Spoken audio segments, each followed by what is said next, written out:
Olá, tudo bem? Espero que todos estejam bem. Sou André Éder, professor de Geografia, e hoje trago um tema interessante. Começo com uma pergunta.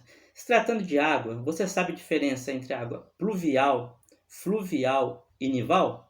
Para entendermos, vamos falar dos rios. Eles não possuem volume de água uniforme durante o ano.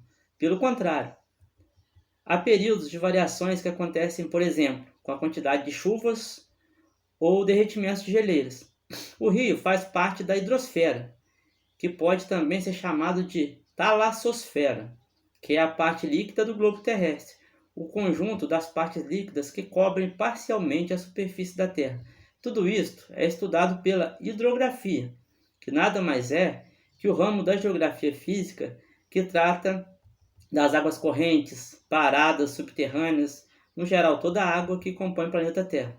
O regime fluvial, ou de rio, é a oscilação da quantidade de água presente em um rio no decorrer de um ano.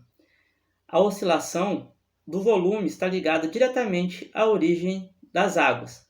Quando a variação da quantidade de água de um determinado rio é proveniente das águas de precipitações, o processo é chamado de regime pluvial. O que são as precipitações? A água evaporou, formou a nuvem e retornou em forma de chuva, que é a forma líquida, ou então na forma sólida, que é o granizo ou a neve. Isto são as precipitações, tá bom? Quando as oscilações do volume das águas acontecem em razão do processo de derretimento de geleiras, tal fenômeno é denominado regime nival. Então, nival, a gente até fica mais fácil associar o nome à neve, né? Que é até pouco falado. A gente fala mais do pluvial, né? Que é a água da chuva, ou, né?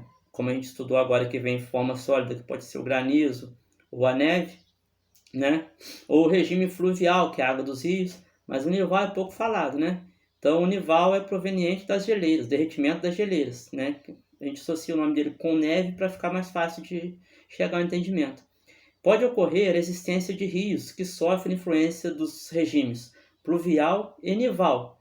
Um exemplo é o rio Amazonas, né?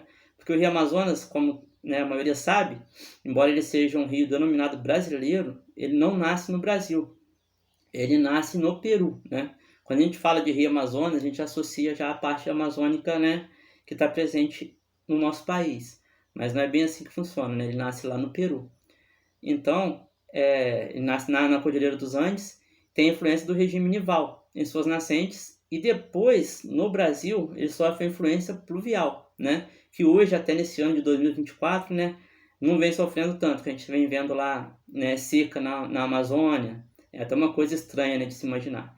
A gente vê a seca na Amazônia, a baixa no nível dos rios, e ainda assim, né, ele, com aquela pouca chuva, ele acaba sofrendo, né, essa influência, né, do regime pluvial, em razão das elevadas índices pluviométricas que ocorrem na região, né? Esse índice pluviométrico, por exemplo, do Amazonas, em relação à chuva. A Amazonas era até tido como um estado ali que chovia muito, que chove muito, né? Vamos dizer assim, vamos pensar positivo. Mas devido às interferências humanas, né, no clima, no meio ambiente, hoje a Amazônia está pedindo socorro, né? Vem até uma conscientização para a gente, vamos cuidar, né? Mesmo que você não more no Amazonas, o impacto ambiental que você causa no seu país, que você causa no seu município, uma queimada, por exemplo, ele vai impactar no geral. Então, às vezes, a gente tem muito esse egoísmo de pensar só na gente, né? Ah, eu moro aqui no Sudeste, eu moro no Centro-Oeste, eu moro no Nordeste, né? Então não vai afetar lá o Norte, não vai afetar a Amazônia. Vai sim, tá? Porque o clima ele é um conjunto de fatores que é um influenciando o outro. Então vamos lá só para a gente encerrar.